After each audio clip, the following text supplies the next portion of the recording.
Hello student, आज हम शुरू करेंगे न्यूक्लिक एसिड के प्रकार। पिछले लेक्चर में हमने टाइप्स ऑफ न्यूक्लिक एसिड में दो प्रकार बताए थे, डीऑक्सी राइबो न्यूक्लिक एसिड यानी कि DNA and ribo nucleic acid RNA. अब हम इसमें सबसे पहला भाग लेते हैं। जो सबसे ज़्यादा और कॉमन प्रकार का जो न्यूक्लिक एसिड है वो है DNA, deoxy ribo nucleic acid. जितने भी सजीवों में जितने जैव अणु बायोमोलिक्यूल मिलते हैं उनमें सबसे महत्वपूर्ण मॉलिक्यूल डीएनए माना जाता है। डीएनए सजीवों का आनुवांशिक पदार्थ भी होता है और उसमें सारी आनुवांशिक सूचनाएं जीन के रूप में संग्रहित होती है, और यह डीएनए उन सूचनाओं को जीन के माध्यम से आवश्यकता अनुसार प्रदर्शित करता है। सजीवों में अलग अलग लक्षण बनते हैं और न केवल ये प्रदर्शित करता है बल्कि फिर ये अगली पीढ़ी में स्थानांतरित भी करता है, वंशानुगति भी करता है। तो वंशानुगति के आणविक आधार के हमारे इस चैप्टर का जो सबसे मुख्य भाग है वो डीएनए है, deoxy ribo nucleic acid.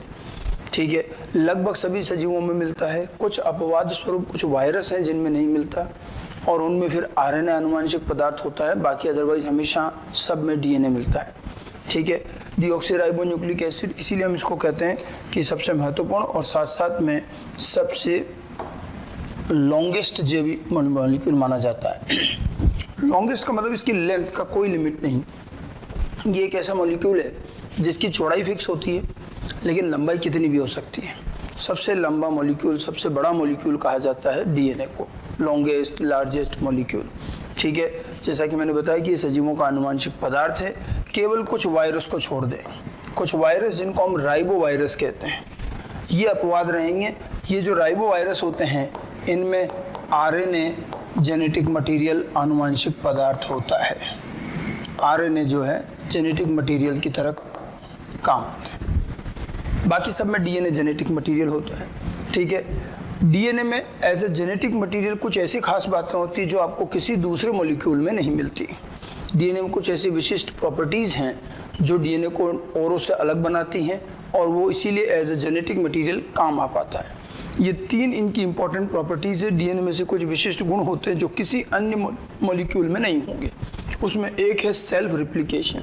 DNA अपना खुद का रिप्लिकेशन कर लेता है। रिप्लिका का मतलब होता है क्लोन, एग्जैक्ट कॉपी बनाना। केवल डीएनए में ये फैसिलिटी या यूं कहें ये प्रॉपर्टी होती है कि वो अपने जैसी एग्जैक्ट कॉपी बना देता है। ठीक है, दूसरी चीज़ है सेल्फ रिपेयर।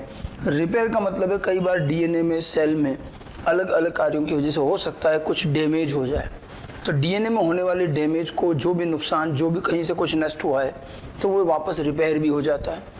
ठीक है, तो वो रिपेयर भी हो जाता है। उसके बाद प्रूफ रीडिंग। डीएनए में प्रूफ रीडिंग की एक यूनिक प्रॉपर्टी और होती है। प्रूफ रीडिंग का मतलब होता है कि जो भी काम आपने किया उसको दोबारा चेक करना। डीएनए जब डीएनए बनाता है तो डीएनए बनने के बाद डीएनए पूरा एक बार को दोबारा से उसको चेक करता है कि कहीं कोई गलती ना रह गई हो। इस तरह की प्रूफ रीडिंग किसी और मॉलिक्यूल में नहीं मिलती। तो ये तीन चीज़ें ऐसी हैं जो डीएनए को औरों से अलग और विशिष्ट बनाती हैं। ये डीएनए की विशिष्ट प्रॉपर्टीज है, self replication, self repair and proof reading. हालांकि ये डीएनए की प्रॉपर्टी मानी जाती है और किसी अन्य मॉलिक्यूल में नहीं मिलती, लेकिन बस ये रिप्लिकेशन वाला पार्ट जो है, जिन वायरस में आरएनए जेनेटिक मटेरियल है उनमें आरएनए का रिप्लिकेशन होता है। तो वहाँ आरएनए में कुछ जीवों में, विशेष रूप से कुछ वायरस के अंदर रिप्लिकेशन हो सकता है। ठीक है, इसलिए एनसीईआरटी में आपको एक आध जगह लिखा मिलेगा कि आरएनए और डीएनए दोनों में रिप्लिकेशन की एबिलिटी होती है। तो ये बात सही है कि आरएनए में और डीएनए में दोनों में रिप्लिकेशन की एबिलिटी थी, लेकिन आरएनए में सब में नहीं। आरएनए में रिप्लिकेशन सिर्फ और सिर्फ कुछ वायरस में मिलता है और कहीं नहीं मिलता है। बाकी रिप्लिकेशन जो है सिर्फ डीएनए में मिलता है। ठीक है, तो अगर हम उसकी अकरेंस की बात करें तो जैसा मैंने कहा डीएनए सभी सजीव कोशिकाओं में आवश्यक रूप से होगा ही होगा, सभी में होता है। प्रोकैरियोट में भी होगा, यूकैरियोट में भी होगा। प्रोकैरियोट में हमें पता है डीएनए कहाँ मिलता है, उसके साइटोप्लाज्म में। कोई केंद्रक तो है नहीं, वहाँ एक ही डीएनए होता है वृत्ताकार, और वो भी साइटोप्लाज्म में मिलता है। यूकैरियोट्स के अंदर डीएनए साइटोप्लाज्म में भी होता है और केंद्रक में भी होता है। मुख्य डीएनए, ज़्यादातर सारा डीएनए केंद्रक में है गुणसूत्रों के रूप में, और साइटोप्लाज्म में दो कोशिकांग है हमारे पास, माइटोकॉन्ड्रिया और प्लास्टिड, इनमें भी डीएनए होता है।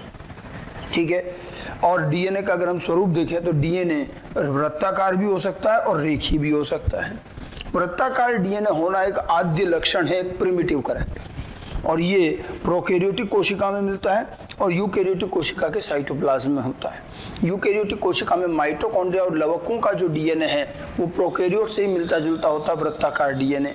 और वृत्ताकार डीएनए होना प्रिमिटिव कैरेक्टर है, आद्य लक्षण है। ठीक है, रेखीय डीएनए यूकैरियोटिक कोशिकाओं के केंद्रक में मिलते हैं और ये एडवांस कैरेक्टर है, आधुनिक लक्षण माना जाता है।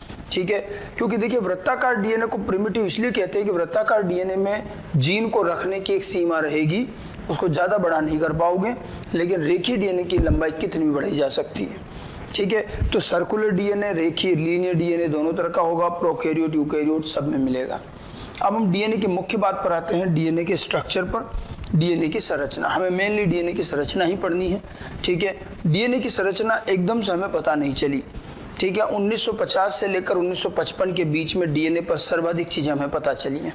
1950 में जहां हर्शे और चेज ने डीएनए को आनुवांशिक पदार्थ सिद्ध किया, वो भी हम आगे बताएंगे। ठीक है, उसी तरह से 1950 में ही सारे काम 1952 में वाटसन और क्रिक का मॉडल, मतलब 1950 से 1955 का समय डीएनए के अध्ययन का स्वर्णिम काल कहा जाता है। तो डीएनए की संरचना को एक ही बार में पता नहीं चल गई, कई वैज्ञानिकों का अलग अलग समय में किया गया कार्य और उन सब के कार्यों को इकट्ठा करके ही फिर डीएनए की संरचना समझ में आई है। तो इसमें कई वैज्ञानिकों का योगदान है। ठीक है, तो बहुत सारे वैज्ञानिकों का योगदान है। अगर हम सारी हिस्ट्री न भी लें तो भी जो मुख्य योगदान है 2-3 वो जरूर ध्यान रखेंगे। जैसे 1910 में PA लेविन का कार्य, PA लेविन, इन्होंने पहली बार हमें ये बताया कि डीएनए में 4 प्रकार के न्यूक्लियोटाइड होते हैं। ये पहली बार लेविन ने बताया कि डीएनए में 4 प्रकार के न्यूक्लियोटाइड पाए जाते हैं। ठीक है, फिर उन्होंने संरचना के लिए भी अपनी एक अवधारणा दी। उनका कहना था कि ये जो 4 प्रकार के न्यूक्लियोटाइड ये मिलकर के एक इकाई संरचना बनाते हैं, जिसको हम कहते हैं टेट्रा न्यूक्लियोटाइड। अब ये इकाई संरचना टेट्रा न्यूक्लियोटाइड ही बार बार रिपीट होकर पूरा डीएनए बना देती। उन्होंने अपनी इस अवधारणा को कहा tetra nucleotide hypothesis, tetra nucleotide अवधारणा। ठीक है, जिसमें उनका यही कहना था कि 4 प्रकार के न्यूक्लियोटाइड से बनी एक आधारभूत इकाई ही बार पुनरावृत होकर डीएनए बना देती। हालांकि लेविन का ये कंसेप्ट आगे जाकर मान्य नहीं हुआ, ये बाद में खारिज हो गया, लेकिन लेविन की ये बात बिल्कुल सही रही जो आज तक हम मानते हैं कि डीएनए में 4 प्रकार के न्यूक्लियोटाइड होते हैं। अब इन्होंने संरचना के लिए जो तरीका बताया वो ठीक नहीं था। उनका कहना था कि चारों न्यूक्लियोटाइड से एक इकाई संरचना बन गई और अब यही बार रिपीट हो रही, लेकिन इस तरह से डीएनए नहीं बनता। ये चीज बाद में जाके खारिज हो गई।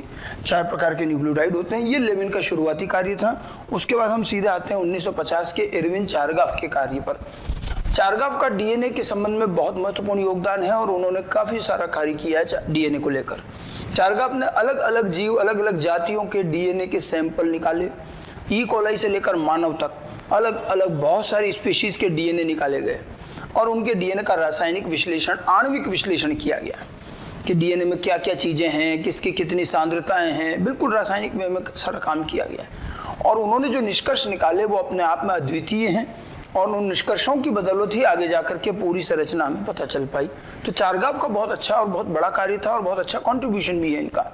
एरविन चारगाफ के निष्कर्षों को हम चारगाफ इक्विवेलेंसी रूल भी कहते हैं।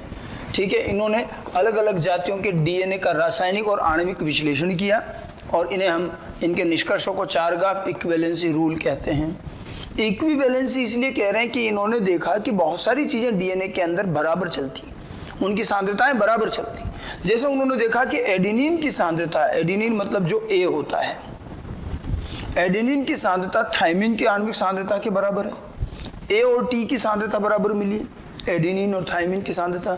इसी तरह से ग्वानिन की सांद्रता साइटोसिन की आणविक सांद्रता के बराबर ही मिली। तो उन्होंने देखा कि किसी भी स्पीशीज का डीएनए ले लो, ठीक है, उनमें ये चीजें सब में कॉमन है कि ए और टी की सांद्रता बराबर और जी और सी की सांद्रता बराबर। उसी तरह से शर्करा जितना होता है लगभग उतना ही फास्फेट समूह होता है। तो ये कुछ चीजें उनको बराबर मिली, इक्वल मिली और इसीलिए उसे इक्विवेलेंसी कहा जाता है।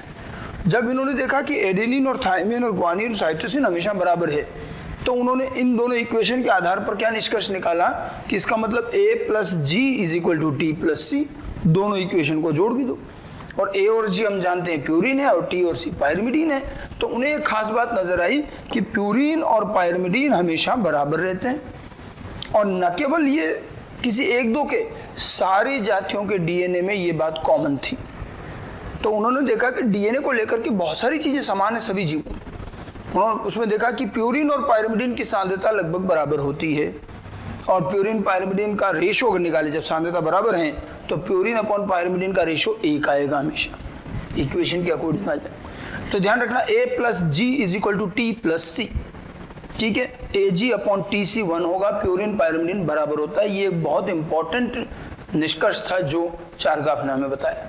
इसके बाद उन्होंने, क्योंकि अलग अलग जातियों के जीवों का डीएनए अध्ययन किया था, तो उन्होंने ये देखा कि ये बातें तो सभी के लिए कॉमन है, लेकिन उन्होंने एक चीज देखी कि बेस रेशो हर जाति का अपना एक फिक्स होता है। अब बेस रेशो क्या चीज है, उन्होंने साथ साथ इसको भी समझाया।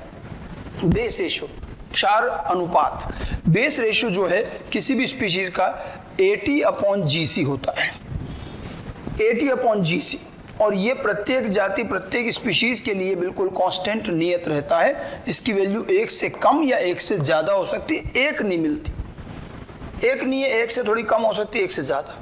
अब आप देखिएगा, अभी हमने क्या लिखा, ये दोनों बहुत कंफ्यूज करते हैं, A plus G T plus C, Ag upon T C तो 1 होता है, ये Ag upon T C purine upon pyrimidine, और ये बेस रेशो है AT अपॉन GC, वो तो प्यूरिन पायरिमिडीन का रेशो जो 1 है, और AT अपॉन GC, क्योंकि A और T की सांद्रता बराबर है, G और C की सांद्रता बराबर, तो इन दोनों का अनुपात 1 ना आकर के एक फिक्स वैल्यू आता है हर जाति के लिए। हर जाति का क्षार रेशियो, बेस रेशियो फिक्स आता है, जो 1 से कम या 1 से ज्यादा कुछ भी हो सकता है। हालांकि इससे हमें उस जाति के डीएनए की प्रकृति, नेचर पता चलता है। अगर किसी में 1 से कम वैल्यू आ रही है, 1 से कम होने का क्या मतलब हुआ, 1 से कम कब होगा, जब A और T जो है G और C से कम हो, क्योंकि A और T कम होंगे, G और C ज्यादा होंगे, तो वैल्यू 1 से कम आएगी, देख लो आप, ठीक है। और इसका मतलब GC ज्यादा है, AT कम है, तो ये जो डीएनए कहलाता है GC प्रचुर डीएनए, GC रिच डीएनए कहलाएगा, ठीक है। और इस प्रकार का डीएनए प्रोकैरियोटिक कोशिकाओं में ज्यादातर मिला है, प्रोकैरियोट्स में इसी प्रकार का डीएनए उपस्थित है, ठीक है। और इसे प्रिमिटिव आद्य प्रकार कहा जाता है, कि जो प्रिमिटिव टाइप के डीएनए वो GC प्रचुर हुआ करते हैं। अब कुछ डीएनए ऐसे हैं जिनमें 1 से ज्यादा वैल्यू आती है, और 1 से ज्यादा जब आएगी जब AT ज्यादा हो GC से, ये AT प्रचुर डीएनए हुआ, और ये चीज हमें यूकैरियोट्स में मिलती है, और ये विकसित प्रकार, एडवांस प्रकार माना जाता है। चारगाफ ने अलग अलग जातियों के डीएनए की तुलना करके ये एक नई चीज और बताई उन्होंने, बेस रेशियो, ठीक है। तो एक तो है purine pyrimidine ratio, Ag upon TC वो हमेशा 1 होता है, और एक होता है base ratio, base ratio AT upon GC, और ये 1 ना होकर 1 से कम या 1 से ज्यादा, लेकिन हर जाति के लिए फिक्स रहेगा, समझ गए। तो प्यूरिन अपॉन पायरिमिडीन का रेशियो तो समस्त जातियों के लिए 1 ही रहेगा, और ये हर जाति का अलग अलग होगा, 1 से कम 1 से ज्यादा, लेकिन कांस्टेंट रहेगा, ठीक है। इन सारी चीजों के बाद चारगाफ ने संरचना के बारे में कुछ महत्वपूर्ण निष्कर्ष दिए हमें, ये तो उनके परिणाम जो आए। अब उन्होंने कहा जिस तरह से A और T बराबर हैं, G और C बराबर है, शर्करा फास्फेट बराबर है, प्यूरिन पायरिमिडीन बराबर हैं, इन सब से आधार पर उन्होंने कहा कि इसका मतलब डीएनए एक नहीं 2 पॉलीन्यूक्लियोटाइड श्रृंखलाओं का बना होना चाहिए, और उसके बीच में एक पूरकता, कॉम्प्लीमेंट्री बेस पेयरिंग होनी चाहिए, तभी ये चीजें बराबर हो सकती हैं।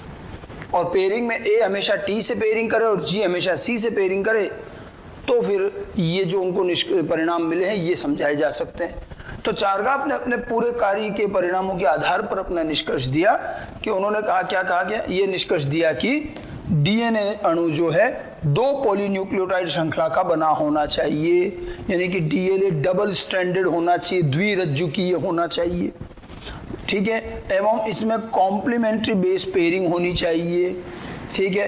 पूरक क्षार युग्मन जो है कि ये पूरकता पाई जाएगी, जिसमें A की पेयरिंग हमेशा T से और G की पेयरिंग C से होगी, क्योंकि A और T बराबर मिले हैं, G और C।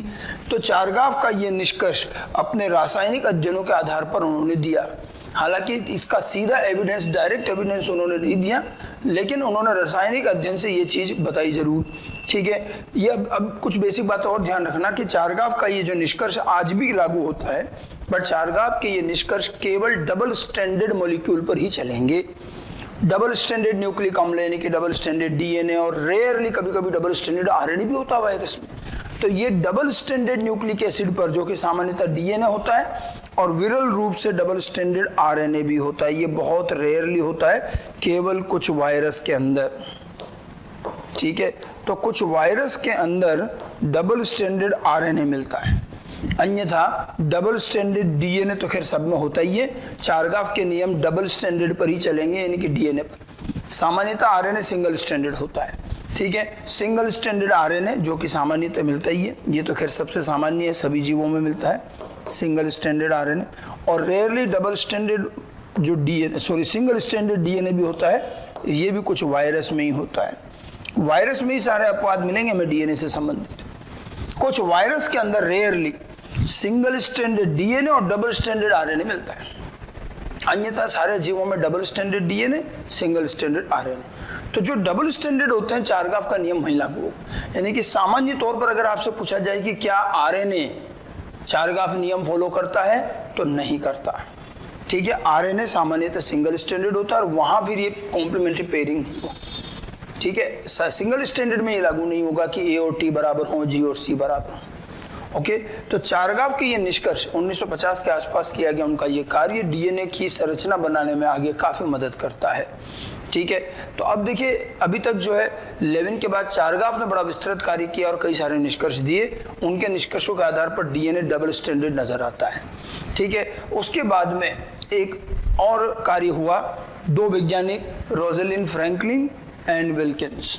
फ्रैंकलिन और विल्किंस ने 1951, 1952, मतलब वो चारगाफ और इनके काम में ज्यादा समय का अंतर नहीं है, ठीक है। 1951-52 के आसपास इन्होंने डीएनए पर कार्य किया। जहां चारगाफ ने रासायनिक विश्लेषण, आणविक विश्लेषण किया, इन्होंने थोड़ा टेक्निकल काम किया। इन्होंने पहली बार बायोलॉजी में डीएनए पर कुछ अलग तरह से अध्ययन किया। इन्होंने डीएनए का एक्सरे क्रिस्टलोग्राफी तकनीक द्वारा एक्सरे डिफ्रैक्शन अध्ययन किया, डिफ्रैक्शन विवर्तन, ठीक है। डीएनए का एक्सरे डिफ्रैक्शन अध्ययन किया गया, मतलब डीएनए पर एक मशीन है इसकी पूरी, और डीएनए पर निर्धारित एंगल से एक्सरे गिराई गई और एक्सरे डीएनए से टकरा करके जब वापस जाती है तो विभिन्न कोणों पर जब वो मुड़ती है तो उसके आधार पर हमें एक मॉलिक्यूल का स्ट्रक्चर नजर आता है। एक्सरे क्रिस्टलोग्राफी तकनीक आमतौर पर भूविज्ञान में काम आती है और खनन के द्वारा निकले गए जो मॉलिक्यूल होते हैं या जो भी मटेरियल निकलता है, ये विभिन्न प्रकार के रासायनिक अणुओं के संरचना ज्ञात करने में काम आती है कि किस प्रकार का टेट्राहाइड्रल शेप है या और कोई शेप है, अलग अलग।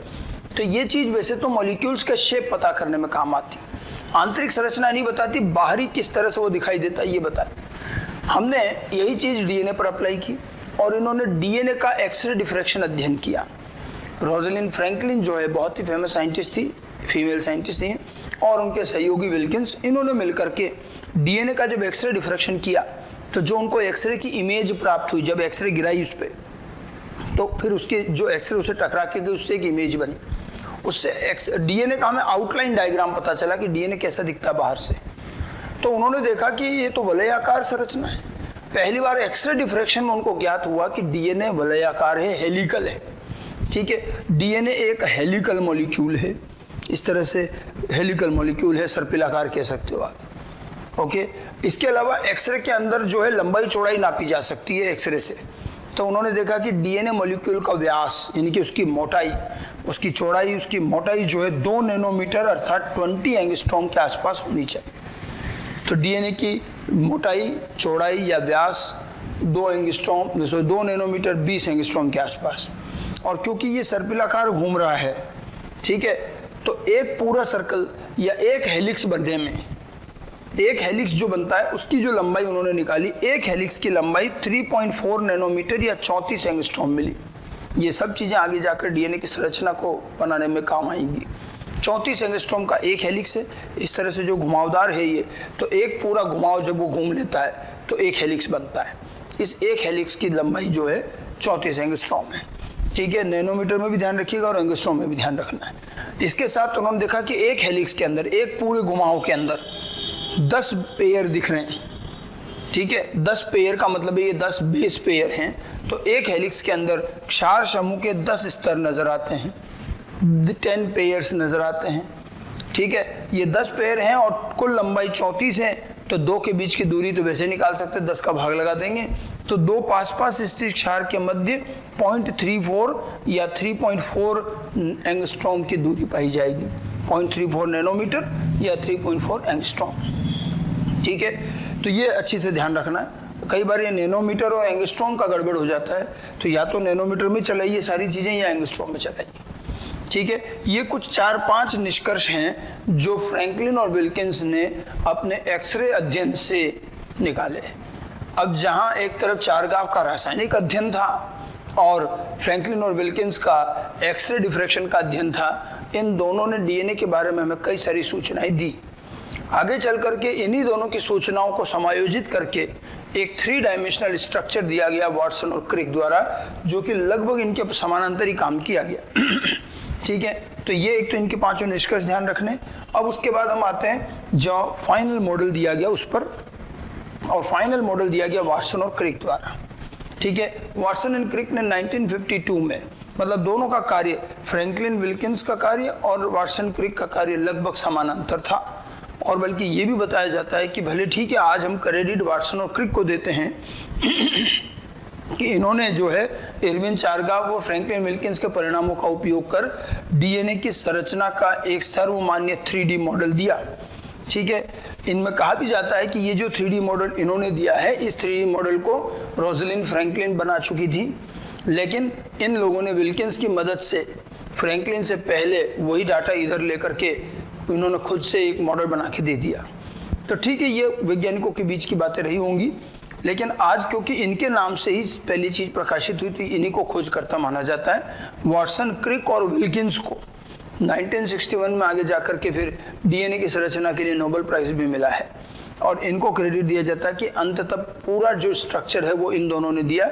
इन्होंने संरचना बनाने में चारगाफ के नियमों का भी इस्तेमाल किया है और फ्रैंकलिन विल्किंस के भी परिणामों का उपयोग किया है। अब देखिए, इन्होंने दोनों की चीजों को मिला दी और एक 3D मॉडल बना दिया। ठीक है, चारगाफ ने कहा था डीएनए डबल स्टैंडर्ड होना चाहिए, और फ्रैंकलिन विल्किंस ने कहा था डीएनए हेलिकल होना चाहिए, सर्पिलाकार। इन्होंने उन दोनों की बातों को मिला दिया और कह दिया DNA is A double helical molecule. ठीक है, कि डीएनए एक डबल हेलिकल मॉलिक्यूल है, डबल स्टैंडर्ड और घुमावदार है, डबल हेलिकल मॉलिक्यूल होता है। दोनों की बातों को जोड़ दिया गया। ठीक है, अर्थात डीएनए 2 पॉलीन्यूक्लियोटाइड श्रृंखलाओं का बना होता है जो राइट हैंडेड दिशा में हेलिकली ट्विस्टेड सर्पिलाकार घुमावदार होती। 2 पॉलीन्यूक्लियोटाइड श्रृंखलाएं हैं जो एक दूसरे पर लिपटी हुई हैं, सर्पिलाकार या हेलिकली ट्विस्टेड होती। ठीक है, जैसे कि इसका उदाहरण समझाया गया, जैसे कि रस्सियों से बनी सीढ़ी होती है, 2 रस्सियां और उस पर लकड़ी के स्टेप लगे होते हैं जिसको आराम से हम फोल्ड कर सकते हैं, तो रोप लैडर जिसको हम कहते हैं। तो दोनों रस्सियां जो है वो तो श्रृंखलाएं होंगी पॉलीन्यूक्लियोटाइड, और जो बीच में लकड़ी के स्टेप हैं वो बेस पेयर हो गए। और इस रस्सी को अगर हम राइट हैंडेड दिशा में घुमा दें इस तरह से हेलिकल, तो ये बन जाता है डीएनए। ठीक है, डीएनए का स्ट्रक्चर इस तरह से दिया गया जैसे कि 2 रस्सियों वो लकड़ी के स्टेप से बनी सीढ़ी जिसे सर्पिलाकार रूप से घुमा दिया गया। तो इस तरह से ये बेस पेयर एक के ऊपर एक आ जाता है, घुमावदार में चलते रहते हैं। जैसे हम कई बार एक पोल के चारों तरफ घुमावदार सीढ़ियां देखते हैं, बिल्कुल वैसा ही है, बस वो पोल नहीं होता है और वो सीढ़ियां जैसे घूम रही है, बस वैसे ही डीएनए चलता है। ठीक है, तो 2 पॉलीन्यूक्लियोटाइड श्रृंखला से बना हुआ डबल हेलिकल स्ट्रक्चर है। और क्या क्या बातें बताइए, देखिए इसके अंदर जो दोनों श्रृंखलाएं हैं, अब हमने कहा है कि दोनों का बेस पेयर आमने सामने अंदर है, तो दोनों के बेस पेयर अंदर तब आएंगे, दोनों को अगर आप एक ही दिशा में रखोगे। जैसे मान लो एक को 5 से 3 रख रहे हैं और इसके नाइट्रोजन क्षार ऐसे निकले हुए हैं। हमेशा देखिए जो पॉलीन्यूक्लियोटाइड श्रृंखला होती है उसकी श्रृंखला की जो मुख्य सूत्र होता है वो शुगर फास्फेट से बनता है, और नाइट्रोजन क्षार बाहर निकले हुए रहते हैं। अगर दोनों श्रृंखलाओं को हम एक ही दिशा में रखेंगे, मान लो 5 से 3, तो इसके नाइट्रोजन बेस इधर है तो इसके भी इधर होंगे। अब इसके नाइट्रोजन बेस को इधर लाने के लिए हमें इसको उल्टा घुमाना पड़ेगा, इसलिए दोनों श्रृंखलाएं एक दूसरे के विपरीत चलती हैं। ये प्रति समानांतर एंटी पैरेलल होती हैं, यानी कि एक अगर 5 से 3 दिशा में चल रही तो दूसरा का 5 से 3 यूं चलेगा, एक यूं चल रही तो एक यूं चलेगा, ऐसे चलती दोनों यूं। ठीक है, पॉलीन्यूक्लियोटाइड श्रृंखलाएं प्रति समानांतर होगी, और जब प्रति समानांतर होंगी एंटी पैरेलल, तभी इनके नाइट्रोजन बेस एक दूसरे के सामने आ पाएंगे और आप इनको जोड़ पाओगे। ठीक है, तो दोनों के दोनों जो है एंटी पैरेलल होती हैं, ध्यान रखिएगा। एक की दिशा यूं 5 से 3 चलेगी तो दूसरा यूं 3 से 5, उधर से देखोगे तो 5 से 3, ऐसे चलती है दोनों। ठीक है, और दोनों श्रृंखलाएं शर्करा व फास्फेट समूह की एकांतर इकाइयों से बनी होती हैं। श्रृंखलाओं में शुगर फास्फेट का मुख्य सूत्र चलता है और नाइट्रोजन क्षार निकले हुए रहते हैं तथा प्रति समानांतर होने के कारण दोनों के नाइट्रोजन क्षार एक दूसरे के सामने होते हैं और हाइड्रोजन बंध द्वारा जुड़े रहते हैं। ठीक है, तो दोनों श्रृंखलाएं प्रति समानांतर हैं। श्रृंखला का मुख्य सूत्र शुगर फास्फेट की एकांतर इकाइयों से बना है। दोनों के नाइट्रोजन बेस बाहर निकले हुए लेकिन अंदर की तरफ होते हैं और एक दूसरे के आमने सामने होते हैं और हाइड्रोजन बॉन्ड द्वारा इनको जोड़ दिया जाता है ताकि दोनों श्रृंखलाएं अच्छे से एक दूसरे से टिकी रहती हैं और ये फिर घुमावदार और होती हैं, तो बड़ा अच्छा एक स्टेबल स्ट्रक्चर बन जाता है। देखिए, डबल स्टैंडर्ड, एक सिंगल स्टैंड होना और एक डबल स्टैंडर्ड होना में डबल स्टैंडर्ड होना ज़्यादा स्टेबल है। फिर दोनों के नाइट्रोजन क्षार को हाइड्रोजन बॉन्ड से जोड़ करके दोनों को भी स्टेबल किया गया। घुमावदार होने के साथ साथ अब नाइट्रोजन क्षार कैसे सीढ़ियों की तरह हैं, एक स्टेप यहाँ, एक इसके यहाँ, फिर एक यहाँ, तो एक के ऊपर एक नाइट्रोजन बेस जमे हुए हैं। एनसीईआरटी लिखती है कि इस तरह से नाइट्रोजन बेस का एक के ऊपर एक स्टैकिंग होना, जमा होना डीएनए को अतिरिक्त स्थायित्व प्रदान करता है। ये मॉलिक्यूल बहुत स्टेबल होता है और ये जिस तरह से जमा हुआ है, एक न्यूक्लियोटाइड निकाल भी लोगे तो डीएनए का संरचना बिगड़ेगी नहीं। ठीक है, तो ये इस तरह से हाइड्रोजन बॉन्ड से जुड़े होते हैं और दोनों में कॉम्प्लीमेंट्री बेस पेयरिंग है। ये भी चारगाफ की बात इन्होंने ली, चारगाफ का पूरा पार्ट है ये वापस से कि इसमें भी कॉम्प्लीमेंट्री बेस पेयरिंग होती है जिसमें ए जो है एडेनिन थाइमिन के साथ पेयरिंग करता है, दो हाइड्रोजन बंध द्वारा एटी और ग्वानिन और साइटोसिन तीन हाइड्रोजन बॉन्ड द्वारा जी और सी की पेयरिंग करते हैं। ये हाइड्रोजन बॉन्ड है तो डबल बॉन्ड जी डबल बॉन्ड जी ट्रिपल बॉन्ड सी कहने के बजाय तीन हाइड्रोजन बॉन्ड बोलिए, ज़्यादा बढ़िया है। और ए और टी के बीच में दो हाइड्रोजन बॉन्ड। तो इस तरह से कॉम्प्लीमेंट्री पेयरिंग होती है। ठीक है, कॉम्प्लीमेंट्री पेयरिंग के बाद अगर और बातें देखें तो अब कुछ चीज़ें उन्होंने चाहे फ्रैंकलिन और विल्किंस की भी काम में ली। ठीक है, डीएनए में प्यूरिन हमेशा पायरिमिडिन से पेयरिंग कर रहा है। अब आप देखो, एक तरफ ए की पेयरिंग टी से, तो ए प्यूरिन है, टी पायरिमिडिन है। जी की पेयरिंग सी से, जी प्यूरिन है, सी पायरिमिडिन है। तो डीएनए में हमेशा प्यूरिन की पेयरिंग पायरिमिडिन से होती है। और देखो इसका फायदा क्या है। ठीक है, प्यूरिन पायरिमिडिन की पेयरिंग होगी और यूं बेस पेयर जमे हुए एक के ऊपर एक। ठीक है, तो डीएनए का आप देखिए प्यूरिन पायरिमिडिन की पेयरिंग करने से डीएनए की मोटाई या डीएनए की चौड़ाई, डीएनए का व्यास, पूरी लंबाई एक जैसा रहेगा। और ये बार बार पूछा जाता है, इससे डीएनए की पूरी लंबाई में एक जैसा रहता है डीएनए का व्यास, चौड़ाई नहीं बदले। क्योंकि देखो क्या हुआ, प्यूरिन के अंदर कितनी रिंग है, दो रिंग है, पायरिमिडिन एक रिंग वाला मॉलिक्यूल है। अब आप एक बेस पेयर में एक प्यूरिन रख रहे हो और एक पायरिमिडिन रख रहे हो, तो इसकी दो रिंग और इसकी एक रिंग, टोटल एक तल पर कितनी रिंग आ गई, तीन। ठीक है, फिर उसके नीचे चले गए तो मान लो इधर प्यूरिन था तो इधर पायरिमिडिन आ गया और इधर पायरिमिडिन आए तो इधर प्यूरिन होगा। तो यहाँ भी एक रिंग और दो रिंग मिलके तीन रिंग। जब प्यूरिन और पायरिमिडिन की पेयरिंग करोगे तो हर तल पर इन मॉलिक्यूल की तीन तीन रिंग आया करेगी, तो चौड़ाई सेम रहेगी। अगर मान लो ऐसा होता कि दो प्यूरिन जुड़ते और दो पायरिमिडिन जुड़ते, तो जहाँ प्यूरिन जुड़ते वहां तो चौड़ाई बढ़ जाती क्योंकि दो रिंग इसकी चार रिंग हो जाती। और जहाँ पायरिमिडिन जुड़ते हैं वहाँ दोनों की दो ही रिंग आती है, एक इसकी और एक इसकी, तो एक चार रिंग और एक दो रिंग। तो डीएनए कई जगह मोटा और कई जगह पतला होता जाएगा। डीएनए की पूरी लंबाई में एक जैसी चौड़ाई बनी रहती है, व्यास समान रहता है। उसका कारण ध्यान रखना कि प्यूरिन किसके साथ पेयरिंग करता है, पायरिमिडिन। इससे पूरा डायमीटर एक जैसा चलेगा, मोटाई एक जैसी चलेगी। समझ में आ गई बात। ठीक है, बाकी कुछ चीजें जो हैं वो सारी फ्रैंकलिन और विल्किंस की यूं काम में ली गई। ठीक है, कि डीएनए का व्यास 20 एंगस्ट्रॉम या 2 नैनोमीटर का, डीएनए के एक हेलिक्स की लंबाई 3.434 एंगस्ट्रॉम की है और प्रत्येक हेलिक्स में 10 बेस पेयर और 2 बेस पेयर के मध्य 0.34 नैनोमीटर या 3.4 एंगस्ट्रॉम की दूरी। ये सारी चीजें तो उन्होंने बताई थी, वो की वही है। समझ में आई बात।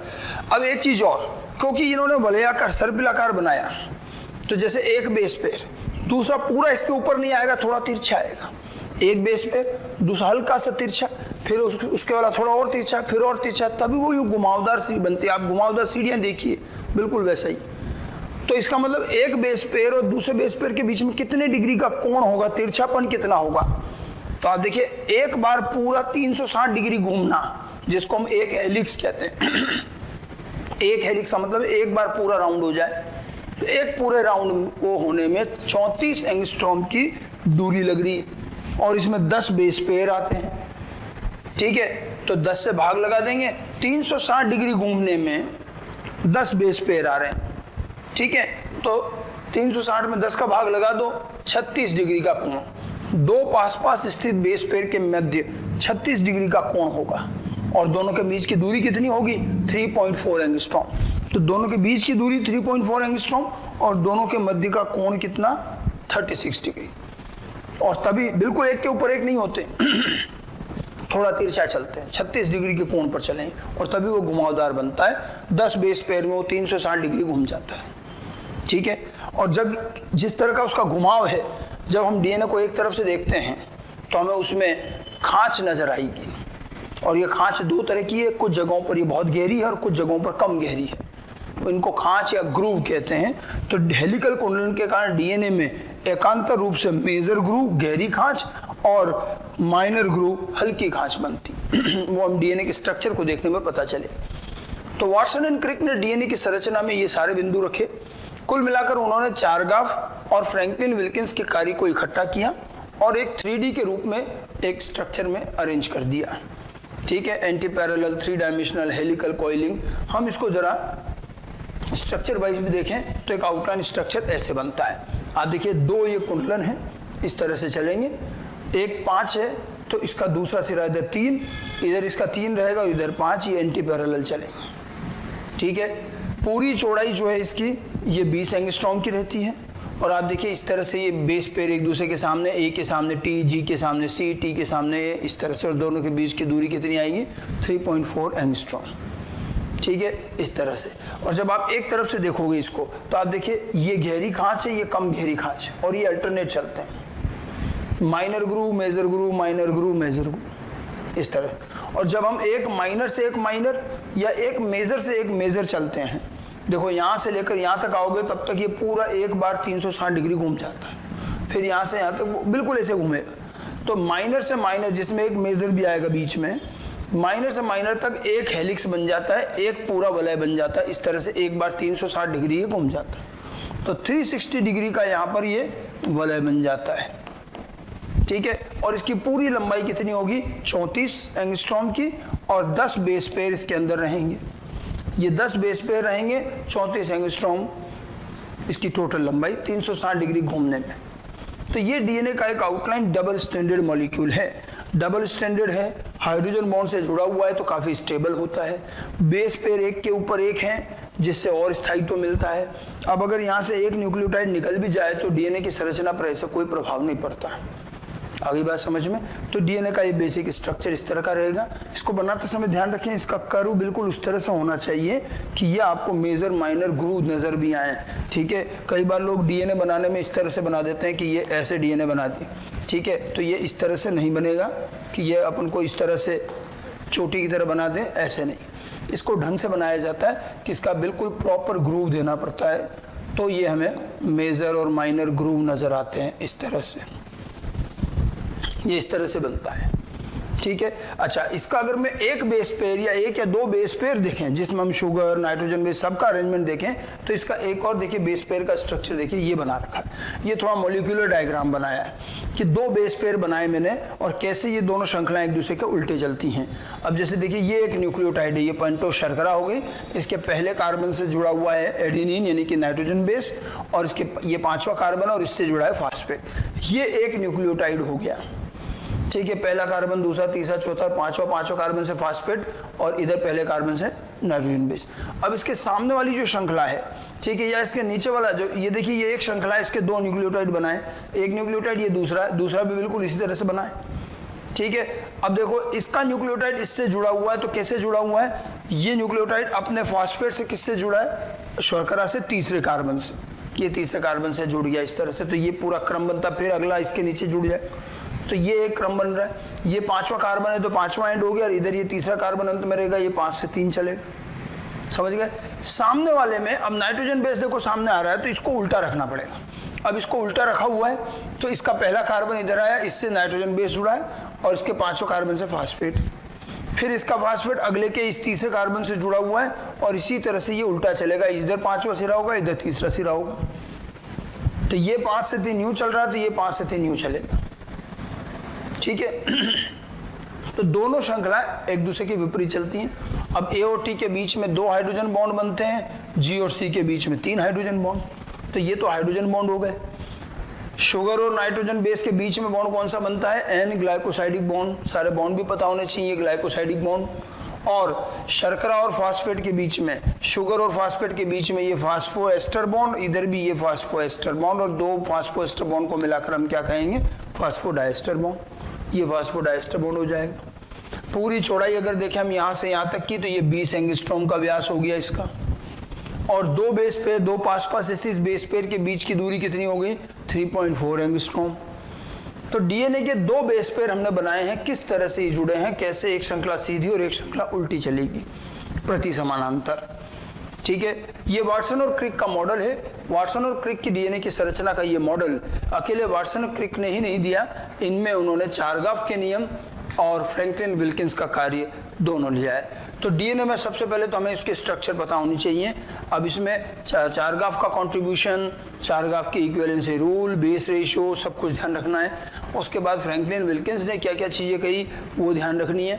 फिर दोनों को मिलाकर वाटसन एंड क्रिक ने कैसे पूरा स्ट्रक्चर का मॉडल बनाया, 3D मॉडल ध्यान रखना है।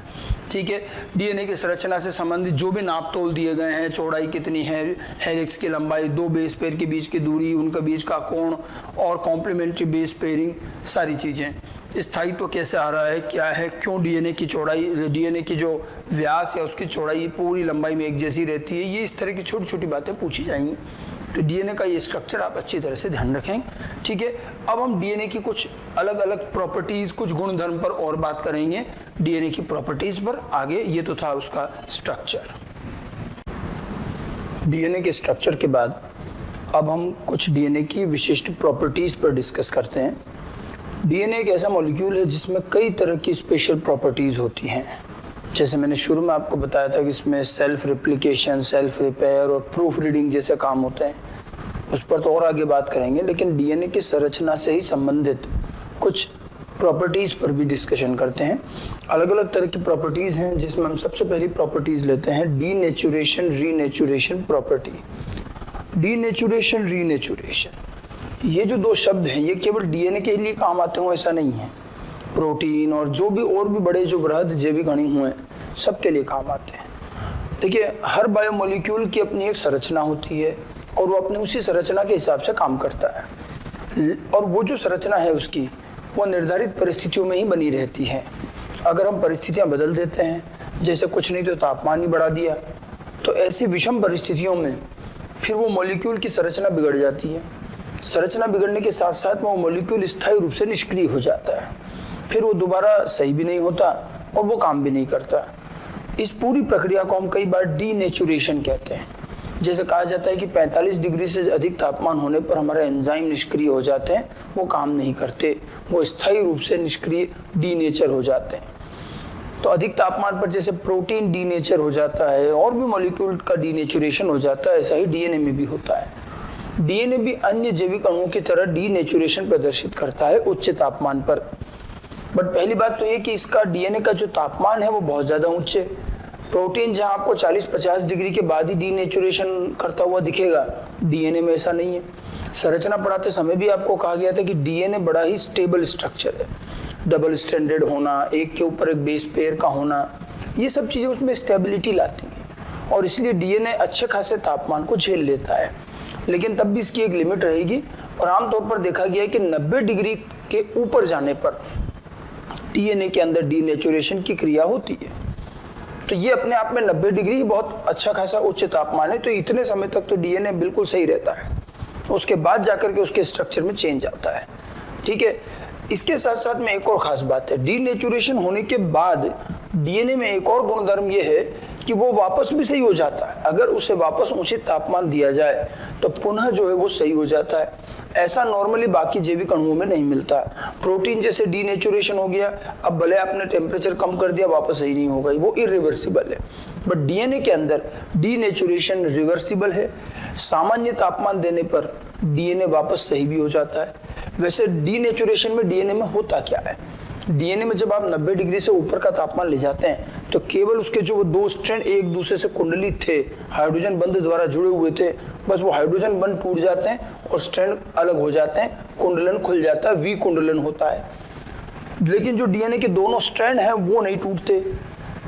और जब आप बहुत ज्यादा टेम्परेचर बढ़ाओगे तब जाकर डीएनए के 2 स्ट्रैंड भी टूटेंगे, यानी कि डीएनए में अभी भी और भी तापमान सहने की क्षमता है। और 90 डिग्री से ऊपर तो केवल उसके 2 स्ट्रैंड अलग होते हैं, और अगर आपने वापस तापमान सही कर दिया तो वो दोनों स्ट्रैंड पुनः कुंडलित होकर हाइड्रोजन बॉन्ड बना भी लेते हैं। इसको बोलते हैं रीनेचुरेशन। तो डीएनए में जहाँ डीनेचुरेशन भी 90 डिग्री के ऊपर जाकर होता है, लेकिन वो भी रिवर्सिबल है और वापस भी सही हो जाता है, और स्ट्रैंड में डैमेज नहीं आता है। स्ट्रैंड जो सूत्र है डीएनए का वो वही का वही रहता है, केवल हाइड्रोजन बॉन्ड अलग होने से वो अलग हो जाता है। स्ट्रैंड टूटेगा तब जब तापमान और ज्यादा बढ़ाया जाए, ठीक है। तो इस पूरी प्रोसेस को हम कहते हैं डीनेचुरेशन, रीनेचुरेशन।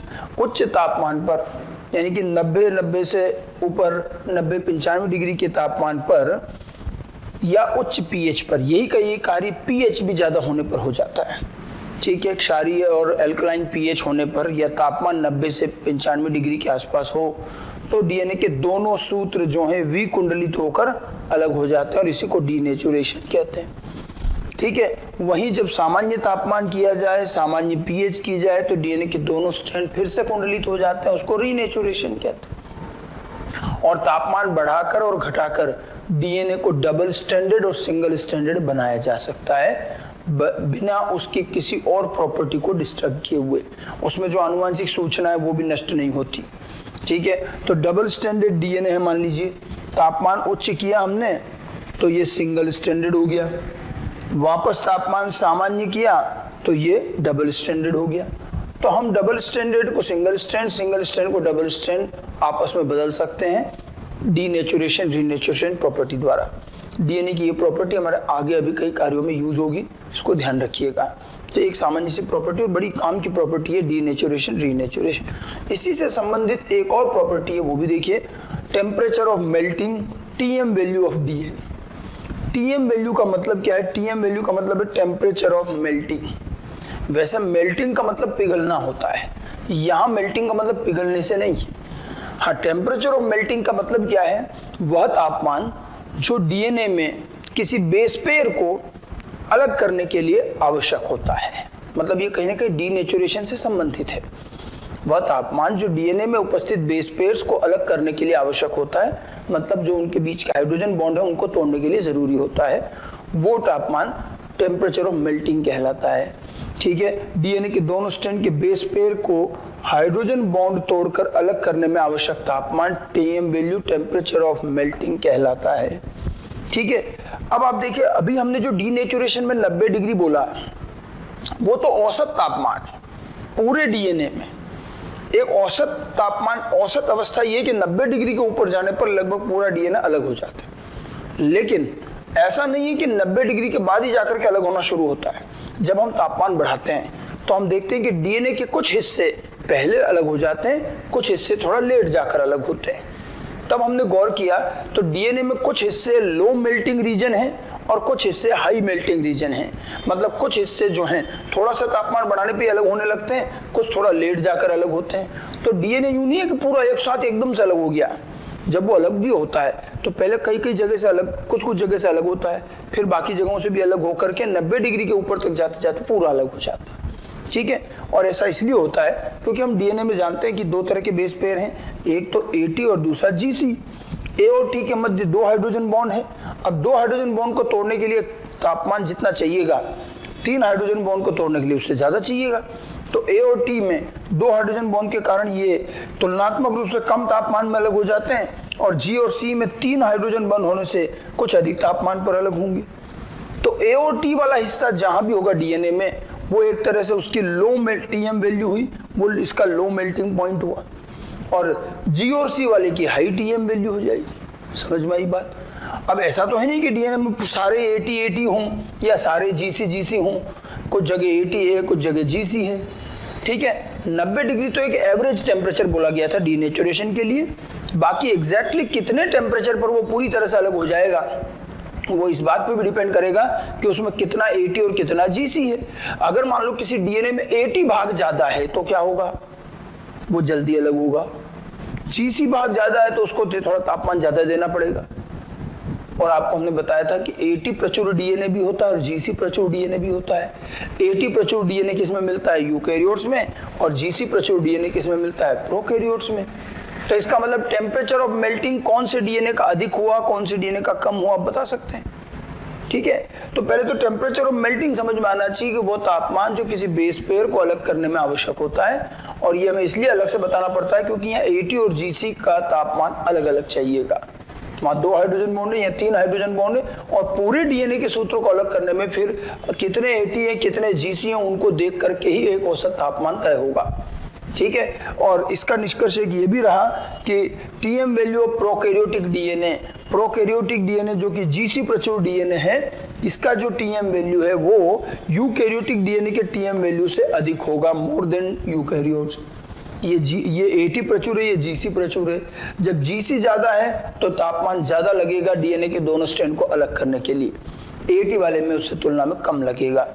ठीक है, तो ये दो तरह की चीजें। ऐसा क्यों है GC प्रचुर इधर प्रोकैरियोट में और AT प्रचुर उधर, उसके पीछे बहुत अलग अलग रीजन है। बट हाँ, ये जरूर है कि प्रोकैरियोट विकास के क्रम में पहले आए हैं और वो बड़ी ही विषम परिस्थितियों में रहते हैं, आज भी बड़े ही अलग अलग और अजीब ही परिस्थितियों में वो रहते हैं। ऐसे में उनका तापमान, उनका डीएनए भी जो है थोड़ा ज्यादा प्रतिस्पर्धी होता है, प्रतिरोधी होता है, वो उच्च तापमान तक भी झेल लेता है। यूकैरियोट्स में आते आते यूकैरियोट्स जो है सामान्यतः अनुकूल परिस्थितियों में ज्यादा मिलते हैं और इसलिए फिर उसका डीएनए भी उसी तरह का मिलता है। ओके, तो ये तो तापमान के आधार पर स्ट्रैंड को अलग करने की दो प्रॉपर्टी हुई, denaturation, renaturation and temperature of melting. ठीक है, आगे बढ़ते हैं, एक और प्रॉपर्टी लेते हैं, डीएनए द्वारा लाइट एब्जॉर्प्शन, प्रकाश अवशोषण। प्रकाश अवशोषण, जैसे कि हर मॉलिक्यूल के अंदर एक क्षमता होती है कि वो किसी न किसी तरंगदैर्घ्य के लाइट को एब्जॉर्ब करता है। ठीक है, तो डीएनए भी हमने देखा कि 260 नैनोमीटर के तरंगदैर्घ्य वाली लाइट को ये अच्छे से एब्जॉर्ब करता, मतलब डीएनए अपना अवशोषण सबसे ज्यादा 260 नैनोमीटर की तरंगदैर्घ्य में करता है। ठीक है, 260 नैनोमीटर की जो लाइट है वो यूवी रीजन में आती है। हम अगर लाइट स्पेक्ट्रम देखते हैं तो जो छोटी तरंगदैर्घ्य है, ठीक है, वॉयलेट से भी छोटी है, तो वो अल्ट्रा वॉयलेट में आती है। तो ये छोटी तरंगदैर्घ्य की लाइट 260 नैनोमीटर की यूवी लाइट का अवशोषण करता है। ठीक है, किसी भी मॉलिक्यूल द्वारा कौन सी लाइट अवशोषित की जाएगी वो उसकी संरचना, उसकी बॉन्डिंग और कई और गुणधर्मों पर, प्रॉपर्टीज पर डिपेंड करता है। हमें तो ये ध्यान रखना है कि यूवी लाइट, यूवी रेंज की लाइट को एब्जॉर्ब करता है। अच्छा, इसमें एक और चीज देखी गई कि जो सिंगल स्ट्रैंडेड डीएनए होता है वो अधिक यूवी अवशोषण करता है बजाय कि डबल स्ट्रैंडेड डीएनए के। ये हमने एक अंतर और देखा। जैसा मैंने कहा कि अवशोषण डीएनए या किसी भी मॉलिक्यूल की संरचना और बॉन्डिंग पर निर्भर करता है, तो यहाँ पर जो है हमने देखा है कि सिंगल स्ट्रैंडेड अधिक और डबल स्ट्रैंडेड कम अवशोषण करता है। इसके पीछे के जो कारण है वो सारे केमिस्ट्री में आगे जाकर मिलेंगे, हमें उतने डिटेल में नहीं जाना है। ठीक है, तो एक निष्कर्ष और ध्यान रखिएगा कि single stranded DNA double stranded DNA की तुलना में अधिक यूवी का अवशोषण करता है। अब इस प्रॉपर्टी का हम क्या इस्तेमाल करते हैं? हम आजकल इसका इस्तेमाल करते हैं ये जानने के लिए कि डीएनए डबल स्ट्रैंडेड है या सिंगल स्ट्रैंडेड। अवशोषण से पता कर लेंगे। और प्रकाश अवशोषण एक यंत्र आता है, स्पेक्ट्रोफोटोमीटर से नापा जा सकता है। ठीक है, तो सिंगल स्ट्रैंडेड डीएनए से जब आप डबल स्ट्रैंडेड डीएनए करोगे तो अवशोषण कम होगा या बढ़ेगा? सिंगल स्ट्रैंडेड अधिक अवशोषण करता है, डबल स्ट्रैंडेड कम। तो सिंगल स्ट्रैंड से डबल स्ट्रैंडेड करते हैं तो यूवी अवशोषण कम होता है। इस कार्य को कहते हैं हाइपोक्रोमेटिसिटी। क्रोमा मीन्स लाइट, कलर, और हाइपो मतलब कम, तो यहाँ यूवी अवशोषण कम हो रहा है। अगर मैं डबल स्टैंडर्ड को सिंगल स्टैंडर्ड करूं तो यूवी अवशोषण बढ़ जाता है, हाइपर क्रोमेटिसिटी कहते हैं। ठीक है, अभी हमने डीनेचुरेशन रीनेचुरेशन की बात करी। मैंने कहा टेम्परेचर बढ़ाते डीएनए के दोनों स्ट्रैंड अलग, डीनेचुरेशन। हमको कोई आंखों से थोड़ी दिखेगा डीएनए, तो हमें कैसे मालूम चलेगा कि डीएनए का डीनेचुरेशन हो गया, दोनों स्ट्रैंड अलग हुए या नहीं हुए? तो हम इस यूवी अवशोषण से पता करेंगे। जैसे हमने टेम्परेचर बढ़ाया और फिर आप यूवी अवशोषण लो तो आपको यूवी अवशोषण ज्यादा मिलेगा, अर्थात डीएनए के दोनों स्ट्रैंड अलग हो चुके हैं। फिर जब उसको ठंडा करो, कम तापमान पर लाओ और फिर यूवी अवशोषण लो तो आपको यूवी अवशोषण कम मिलेगा, अर्थात डीएनए वापस क्या हो गया? रीनेचुरेशन हो गया, दोनों तो जुड़ गए, डबल स्टैंडर्ड हो गया। तो इस तरह से कोई भी डीएनए सिंगल स्टैंडर्ड है या डीएनए डबल स्टैंडर्ड है, ये हम यूवी अवशोषण से पता कर सकते हैं। और अवशोषण का डिफरेंस जो है वो ध्यान रखना है हमें। तो ये एक और छोटी सी प्रॉपर्टी है लाइट एब्जॉर्प्शन। 260 नैनोमीटर की यूवी लाइट एब्जॉर्ब करता है डीएनए।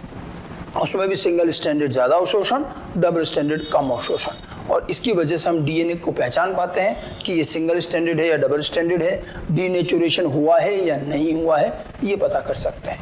ओके, 3 प्रॉपर्टीज की बात और आगे चलें तो डीएनए में एक और खास बात होती है पैलिंड्रोमिक डीएनए। ये मैं इसलिए ये भी हमारा आगे बहुत काम आएगा, बायोटेक तक काम आएगा, लेकिन क्या होता है मैं परिभाषा यहाँ बता दूं। पैलिंड्रोम अंग्रेजी का शब्द है और लैंग्वेज भाषाओं से संबंधित है। हर भाषा में पैलिंड्रोमिक शब्द होते हैं। भाषाओं में ऐसे शब्द जिनको दोनों तरफ से पढ़ने पर समान अर्थ आए उनको पैलिंड्रोमिक शब्द कहते हैं। पैलिंड्रोमिक संख्याएं भी होती हैं, जैसे 1 to 1 121, इधर से पढ़ो तो भी 1 to 1, पीछे से पढ़ो तो भी 1 to 1, ये पैलिंड्रोमिक संख्या है। हिंदी में कई नाम ऐसे हैं, डालडा कह सकते हैं, मलयालम कह सकते हैं, इनको उल्टा सीधा कहीं से भी पढ़ो समान आते हैं, ये पैलिंड्रोमिक शब्द है। ऐसे अंग्रेजी में भी होते हैं, ऐसे हर भाषा में होते हैं। तो डीएनए में भी हमें पैलिंड्रोम दिखाई दिया, लेकिन डीएनए का पैलिंड्रोम में थोड़ा सा अंतर है। ठीक है, डीएनए का ऐसा खंड जो पूरे डीएनए में कहीं भी बीच में आ सकता है, ऐसा कोई खंड जहां पर दोनों स्ट्रैंड पर समान बेस पेयर अनुक्रम पाया जाए एक निर्धारित दिशा में, तो वो हिस्सा पैलिंड्रोमिक डीएनए कहलाता है। पूरा डीएनए कभी पैलिंड्रोमिक नहीं होगा, डीएनए बहुत लंबा होता है। डीएनए में बीच बीच में कहीं कहीं ऐसे खंड आ सकते हैं। यहां उल्टा सीधा एक समान जो बात कर रहे हैं वो एक ही सूत्र पर नहीं है कि एक सूत्र पर हम एक दिशा 5 से 3 में जो बेस पेयर पढ़ रहे हैं उसी सूत्र में 3 से 5 पढ़ेंगे, तो नहीं, उसके सामने वाले सूत्र में वापस 5 से 3 पढ़िए। एक निर्धारित दिशा फिक्स रखनी, 5 से 3 अगर आप एक स्टैंड पर पढ़ रहे हो तो 5 से 3 ही दूसरे स्टैंड पर पढ़ोगे, तो अगर ये इधर जाओगे तो इधर जाना पड़ेगा, तब आपको समान अनुक्रम मिलेगा और उस हिस्से को हम कहेंगे पैलिंड्रोमिक डीएनए। ठीक है, तो डीएनए का ऐसा खंड जिसमें दोनों स्ट्रैंड पर एक निर्धारित दिशा में समान न्यूक्लियोटाइड अनुक्रम पाया जाता है। जैसे ये 5 से 3, तो इधर इसका 5 से 3, इस पर जो अनुक्रम है वही इस पर है, दोनों पर समान अनुक्रम होता है। एक उदाहरण भी दिया है मैंने, ये देखिए एक उदाहरण दिया है 5 से 3, ये एक स्टैंड पर GGATCC ये दे रखा है, एक 6 बेस पेयर का अनुक्रम। तो इसके सामने वाले पे भी जब मैं 5 से 3 चलता हूं तो मुझे इधर चलना पड़ेगा, तो यहाँ देखिए GGATCC, तो ये जो हिस्सा है ये पैलिंड्रोमिक डीएनए कहलाता है। ठीक है, आगे जाकर मैं आपको बायोटेक में हम इसको बताएंगे कि ये जो स्थल होते हैं ये बहुत ही काम के होते हैं। और एक एंजाइम होता है रेस्ट्रिक्शन एंडोन्यूक्लियेज। ठीक है, ये रेस्ट्रिक्शन एंडोन्यूक्लियेज डीएनए को काटता है और हमेशा पैलिंड्रोमिक श्रृंखलाओं पर ही काटता है। तो ये पैलिंड्रोमिक सीक्वेंस पैलिंड्रोमिक डीएनए कहलाता है। ठीक है, और इसी जगह पर रेस्ट्रिक्शन एंडोन्यूक्लियेज एंजाइम डीएनए को काटता है और इसीलिए इनको कई बार रेस्ट्रिक्शन स्थल भी बोलते हैं। ठीक है, तो ये चीज और ध्यान रखनी है कि इन पैलिंड्रोमिक स्थल पर ही रेस्ट्रिक्शन एंडोन्यूक्लियेज एंजाइम डीएनए को कट करता है। पैलिंड्रोमिक स्थल पर ही रेस्ट्रिक्शन एंडोन्यूक्लियेज एंजाइम, इस एंजाइम के बारे में बायोटेक में ज्यादा डिटेल से आएगा। ये एंजाइम डीएनए को कट करता है, रेस्ट्रिक्शन एंडोन्यूक्लियेज एंजाइम डीएनए को काटता है।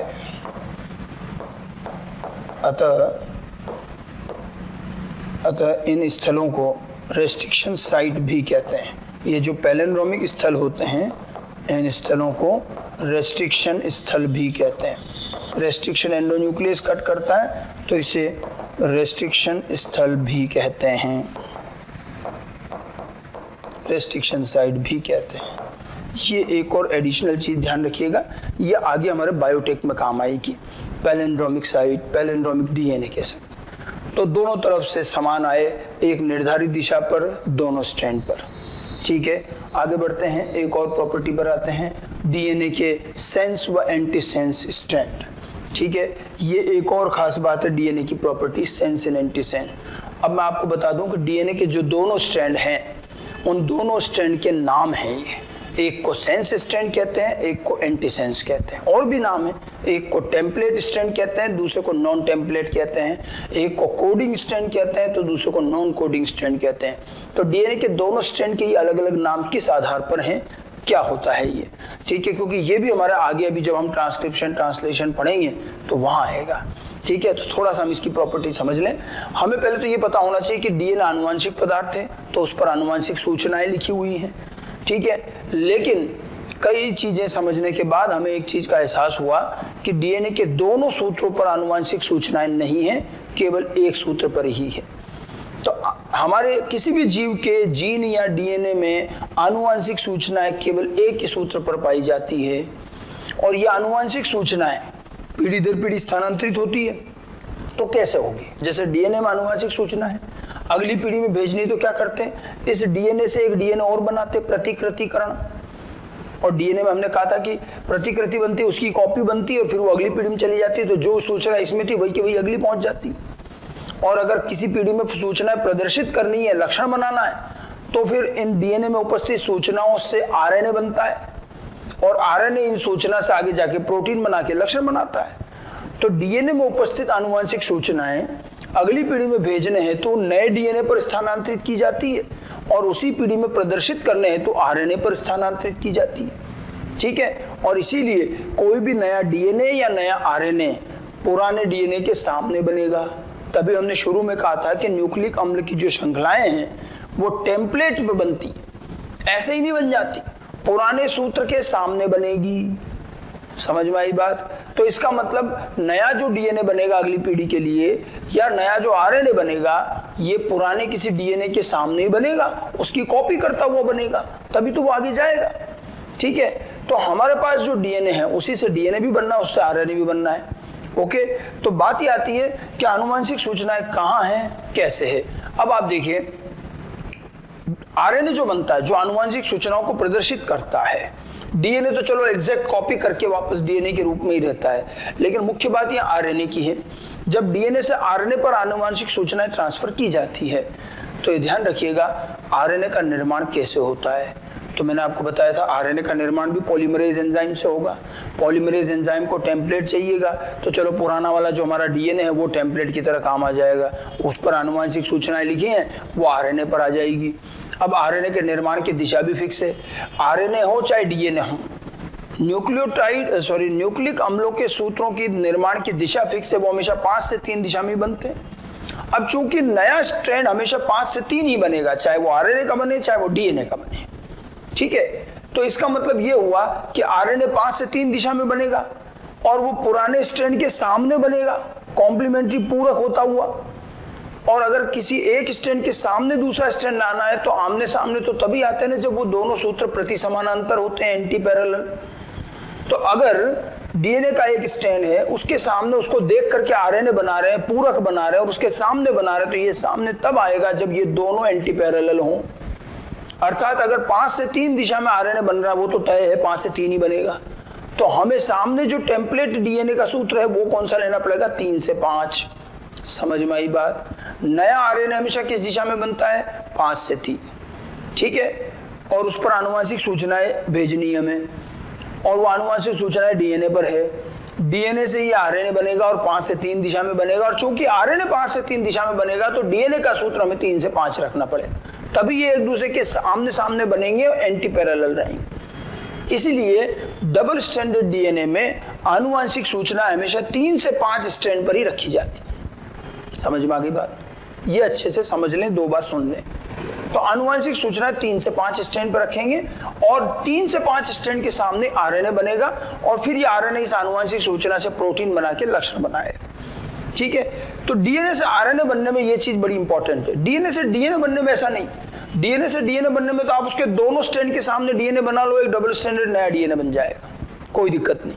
लेकिन डीएनए से आरएनए बनने में आनुवंशिक सूचनाएं हमें कहाँ रखनी वो ध्यान रखना पड़ेगा, और इसीलिए ध्यान रखिए डीएनए में आनुवंशिक सूचनाएं किसी एक ही सूत्र पर होती हैं, और उसी से ये सूचना नए डीएनए और नए आरएनए में स्थानांतरित होती है, ठीक है। चूंकि डीएनए का नया सूत्र या आरएनए का सूत्र हमेशा 5 से 3 दिशा में ही बनता है, ये हम जानते हैं। अतः आनुवंशिक सूचनाएं 3 से 5 डीएनए सूत्र पर ही रखी जाती हैं। ये खास बात है कि डीएनए में 3 से 5 वाला जो स्ट्रैंड है उस पर ही आनुवंशिक सूचनाएं लिखी जाती हैं, ठीक है, जिससे इसके सामने नया सूत्र प्रति समानांतर रूप से बन सके।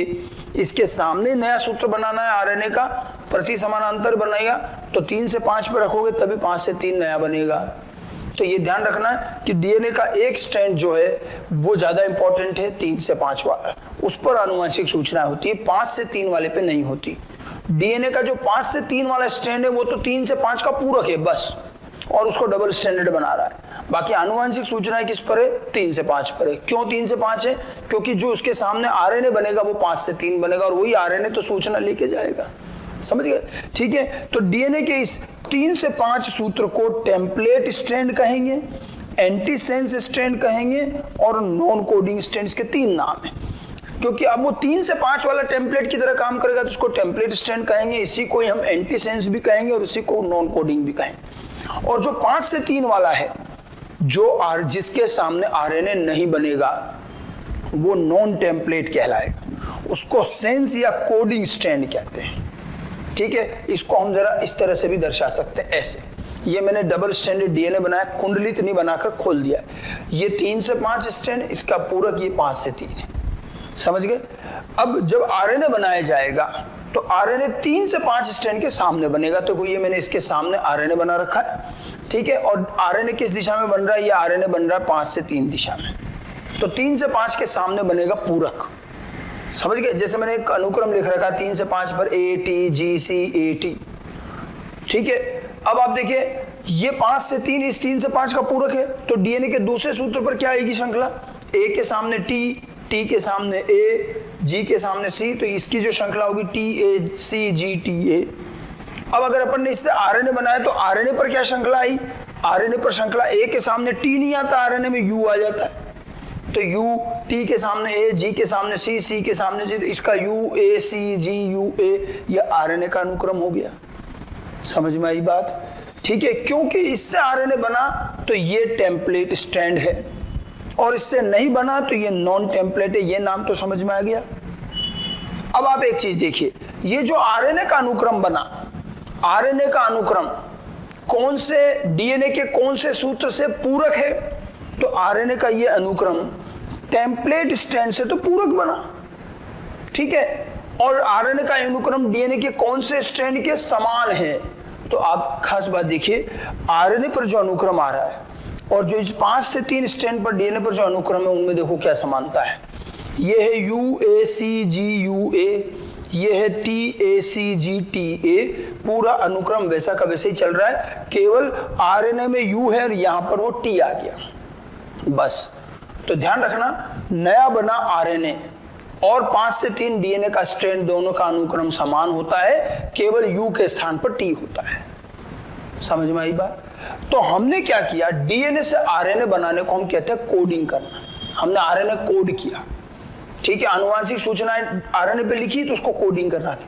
तो डीएनए पर जो कोडिंग श्रृंखला आई, सॉरी आरएनए पर जो कोडिंग श्रृंखला आई, वही कोडिंग श्रृंखला तो 5 से 3 वाले स्ट्रैंड पर भी तो है, दोनों सेम ही तो है। इसीलिए 5 से 3 वाले को कोडिंग स्ट्रैंड कहते हैं, क्योंकि आरएनए पर जो कोडिंग श्रृंखला है वही की वही 5 से 3 पर भी दिखाई देती है, तो इस कोडिंग श्रृंखला की वजह से इसको कोडिंग स्ट्रैंड, इसको नॉन कोडिंग कहेंगे फिर। बल्कि जबकि ये आरएनए कोड करता है, ये आरएनए बनाता है, लेकिन आरएनए की श्रृंखला से ये पूरक है। आरएनए की श्रृंखला तो 5 से 3 से मैच करती है, इसलिए 5 से 3 वाले को कोडिंग कहते हैं, उसको नॉन कोडिंग थोड़ा उल्टा लगता है।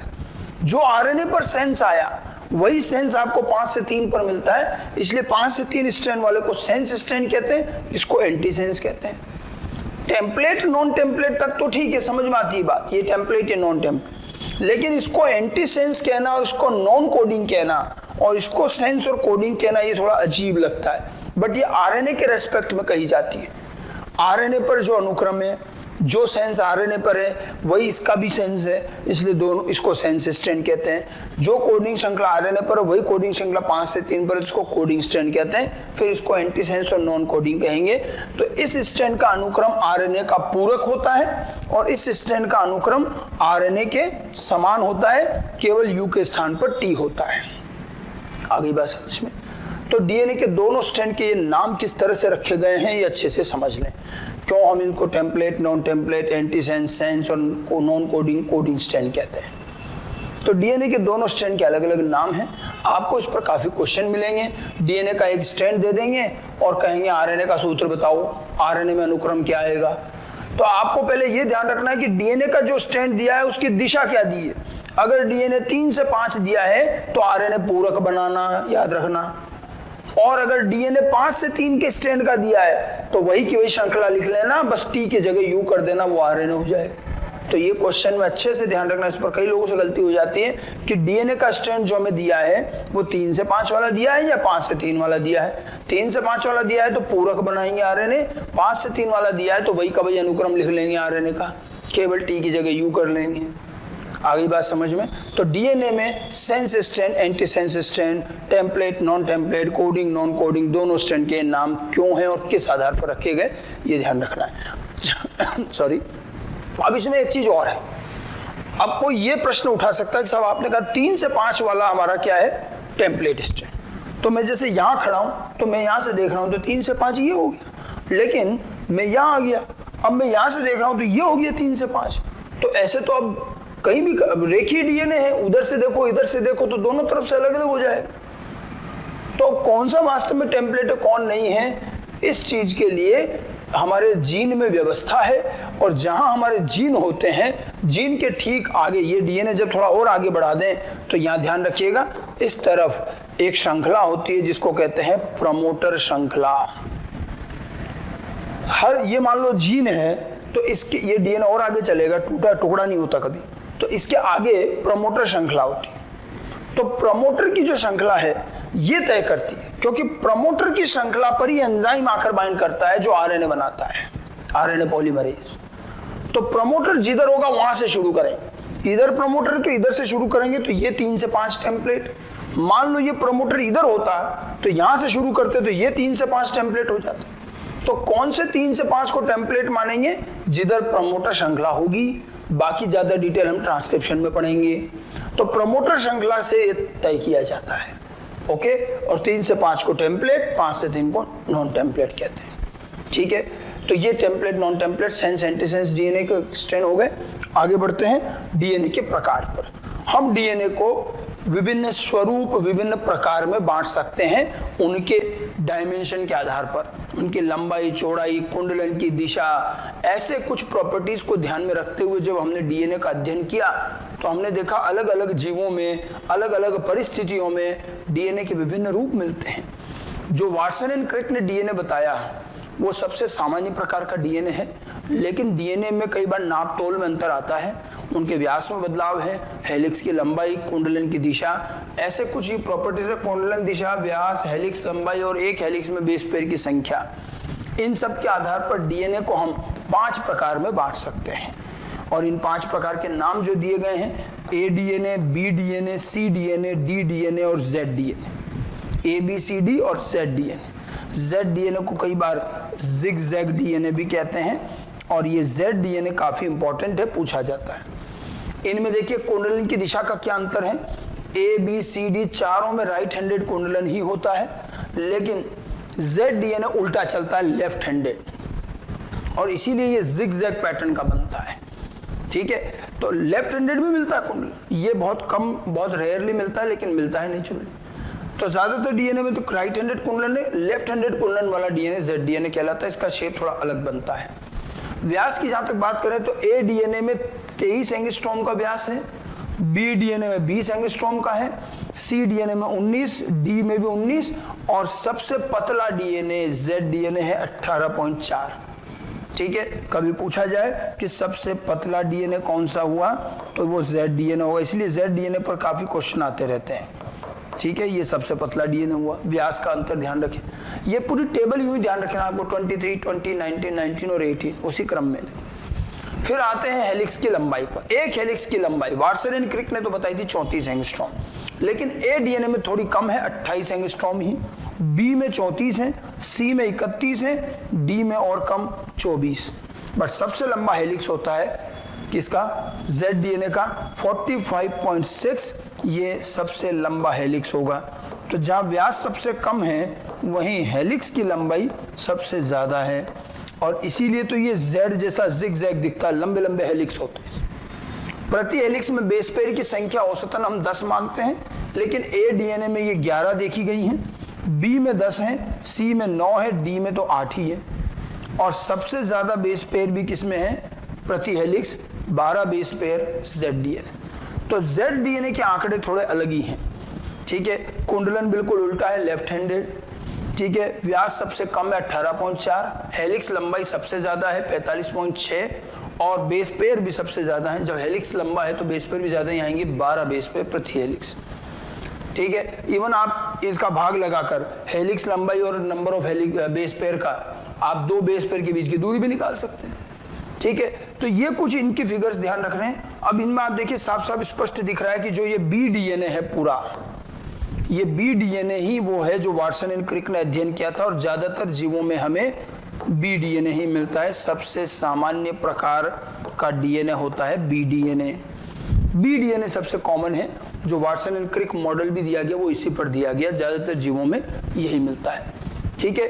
तो ये DNA के विभिन्न प्रकार हो गए जो मुख्य रूप से कुंडलन की दिशा, व्यास और हेलिक्स लंबाई इन सबसे तय किए जाते हैं। तो DNA की संरचना के बाद ये DNA की कुछ छोटी छोटी प्रॉपर्टीज हैं, ये बड़ी विशिष्ट प्रॉपर्टीज हैं और DNA के आगे के कई कार्यों में जब हम रिप्लिकेशन, ट्रांसक्रिप्शन वगैरह पढ़ते हैं तो ये वहां पर आपको फिर से काम आती हुई दिखेगी। तो इन प्रॉपर्टीज को भी साथ साथ ध्यान रखिए। Thank you.